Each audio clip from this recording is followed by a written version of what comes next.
It is easy to imagine a queen living a life of strict rules, quiet meals, and simple habits. Yet behind the palace doors, there were small choices that surprised even her closest staff. A glass of champagne before lunch, a quiet sip of gin in the early evening, and sometimes a drink that no one expected at all. These were not grand events. They were quiet moments that revealed something deeper about routine, comfort, and personality. Many people believed that Queen Elizabeth II followed the same pattern every single day. In some ways, that was true. She liked order, she liked tradition. But within that structure, there were small surprises. Drinks she returned to again and again, more often than anyone would guess. Today, we will explore these gentle mysteries. Not wild stories, but quiet truths. Not rumours, but habits that were noticed and remembered. By the end, you will discover 15 strange facts about the drinks she chose and what they may tell us about her long and steady life. As we begin, you might wonder why drinks matter at all. After all, they seem like small details. Yet small details often reveal the most human side of a person. If you enjoy uncovering these quiet stories, you may wish to subscribe and stay with us for more reflections like this. And if something here reminds you of your own memories, feel free to share them in the comments below. Let us start with one of the most talked about choices. The Queen was often said to enjoy a simple gin and dubonnet before lunch. This was not a loud or heavy drink. It was light, slightly bitter, and carefully measured. According to former royal staff, this was not an occasional treat. It appeared again and again, almost like a daily ritual. But here is the quiet surprise. Many expected such a drink only on special days. Yet reports suggest she chose it more often than people imagined. Why would such a routine matter so much? Perhaps it was not about the drink itself, but the pause it created. A moment of calm before the duties of the afternoon. Then there was wine, not in excess and never without care. A small glass with lunch was said to be part of her day. French wines were often mentioned, chosen with quiet taste rather than show. It was never about luxury for its own sake. It was about balance. At this point, you may begin to notice a pattern. These drinks were not random. They were gentle markers of time. Morning moved into midday. Midday moved into evening. Each shift carried a small, familiar comfort. If this rhythm feels familiar to you, you are not alone. Many people build their lives around such quiet anchors. You are welcome to share your own daily habits in the comments. Others may find comfort in them too. As the day moved forward, another drink appeared. Champagne. Now this might sound surprising. Champagne is often linked with celebration, birthdays, weddings, grand events. Yet for the Queen, it was sometimes part of an ordinary evening. A small glass, taken slowly. This raises an interesting question. When something special becomes part of daily life, does it lose its meaning, or does it gain a deeper one? In her case, it seemed to become a symbol of steady grace rather than excitement. There are also reports of dry martinis. These were not frequent, but they were remembered. A drink like this carries a certain image, sharp, and clear, precise. Much like the way many described her thinking, it was never about quantity, it was about choice.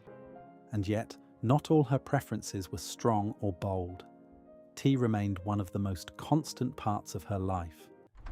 This may not seem surprising at first. After all, tea is a well-known part of British culture. But the detail lies in how often and how carefully it was prepared.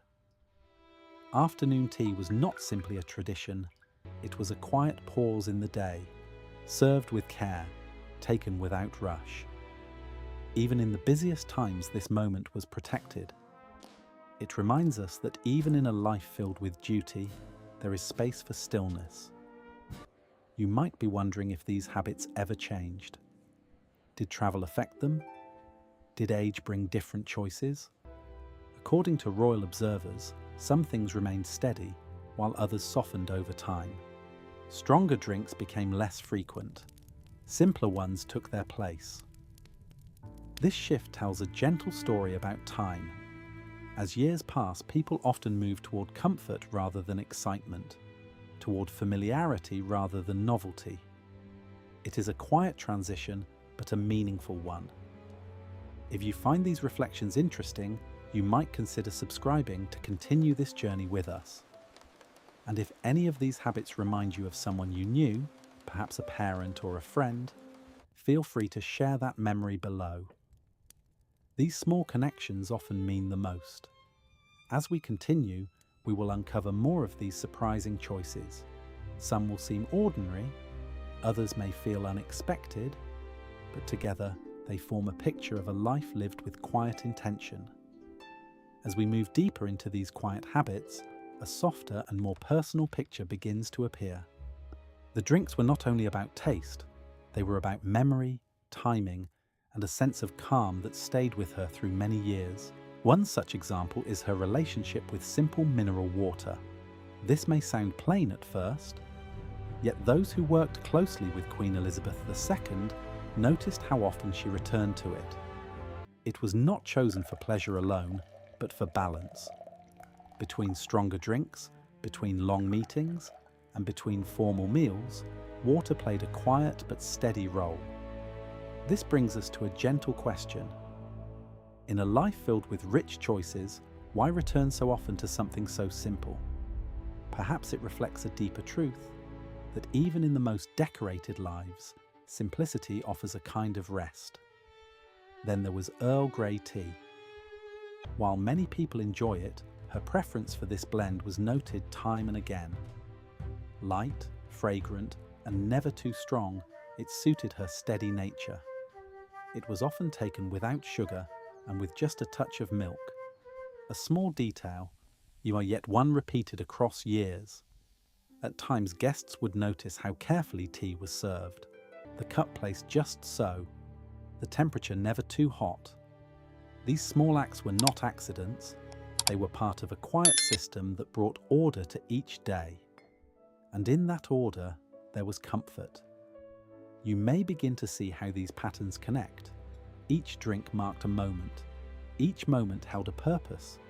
Morning, midday, afternoon, evening. A gentle rhythm repeated across decades.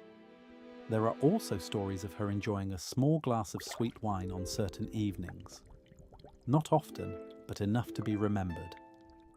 This is interesting because it stands in contrast to her usual preference for drier flavors. Why would she choose something sweeter from time to time? It may have been linked to memory, and sweet wines are often connected to special meals or older traditions. Perhaps these moments allowed her to reflect quietly on the past. If you think about your own life, you may find that certain tastes bring back certain times. You are welcome to share such memories if they come to mind. Another drink that appeared more often than expected was a light cocktail made with lemon. Fresh, simple, and not too strong. This choice feels almost seasonal, like something enjoyed during warmer days or lighter moments. It shows that even within routine, there was space for small changes. Then we come to something even more surprising. Reports suggest that she occasionally enjoyed a glass of beer. This is not what most people expect when they think of a queen. Beer is often seen as informal, even ordinary. Yet this detail reminds us that personal taste does not always follow public image. It raises an interesting thought. How much of what we believe about public figures is shaped by expectation rather than reality? In her case, these small choices quietly challenged those expectations. As the years passed, her preferences became even more measured. According to royal biographers, including those who studied her daily routines closely, moderation was always key.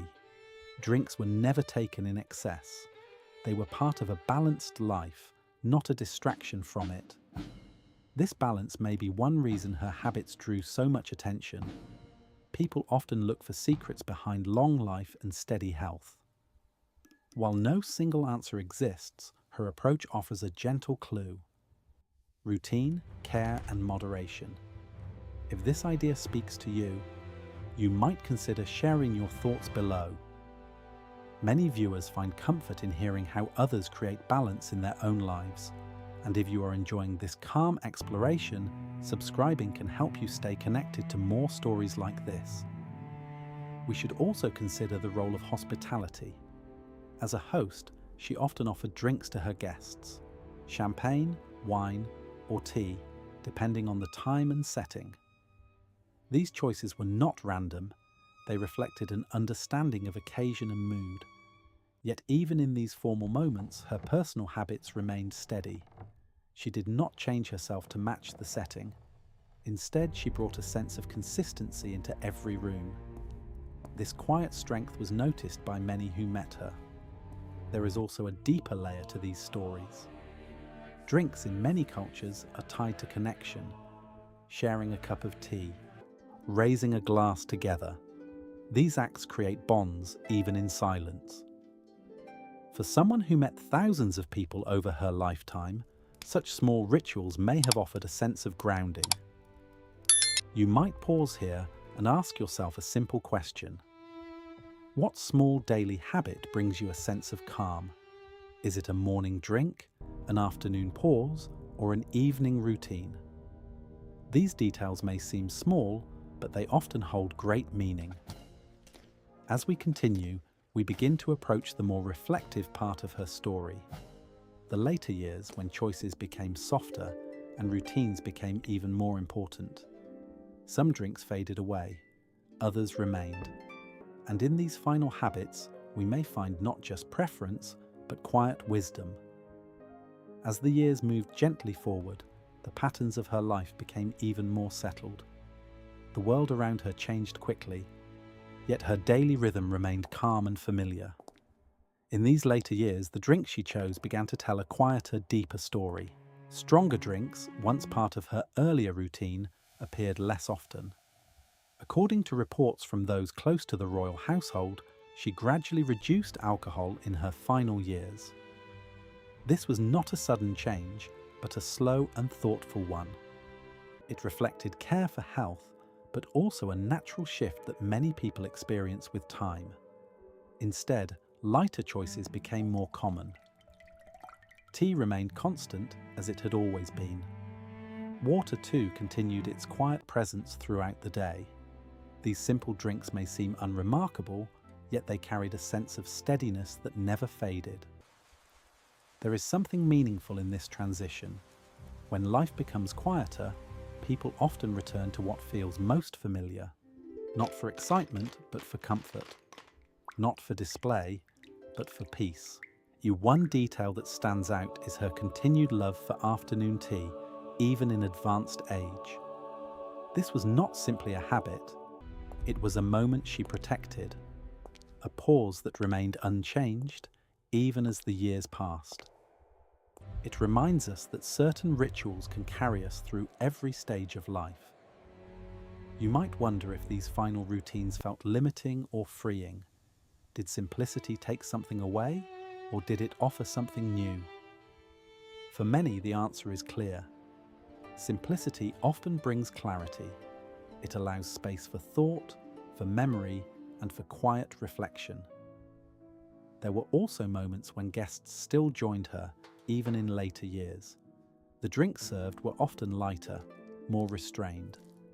Yet the purpose remained the same: to create connection, to share time, even briefly. In these gentle interactions, the role of drinks shifted slightly. They were no longer just part of routine. They became symbols of welcome and continuity. A way of saying that some things, no matter how small, remain unchanged. As we reflect on all these details, a larger picture begins to form. The drinks themselves were never the true focus. They were markers, quiet signs of a life lived with care and intention. From the early days of a gin and dubonnet, to the steady presence of tea, to the softer choices of later years, each drink tells a part of the same story. a story not of luxury, but of balance. It is easy to assume that a royal life is filled only with grand moments. Yet these small habits remind us of something else, that even in the most public lives, there are private rhythms, gentle routines that bring comfort and meaning. At this point, you may find yourself thinking about your own daily patterns, the drink you reach for in the morning, the pause you take in the afternoon, the quiet moment in the evening. These are not small things.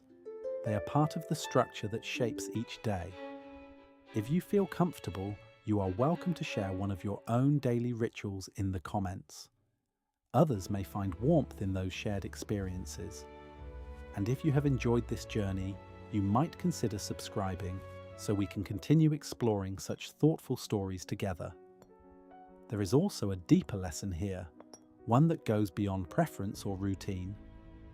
It is about moderation, about knowing when to enjoy and when to step back, about finding balance in a world that often moves too quickly. Many historians and royal observers have noted this quality in Queen Elizabeth II, not just in her public duties, but in her private habits as well. A steady approach, a careful rhythm, a quiet discipline that lasted through decades. And perhaps this is why these details continue to interest people today. They offer something relatable, something human. In a life that might otherwise seem distant, these small choices bring a sense of closeness. As we reach the end of this reflection, it is worth pausing for a moment, not to focus on the drinks themselves, but on what they represent.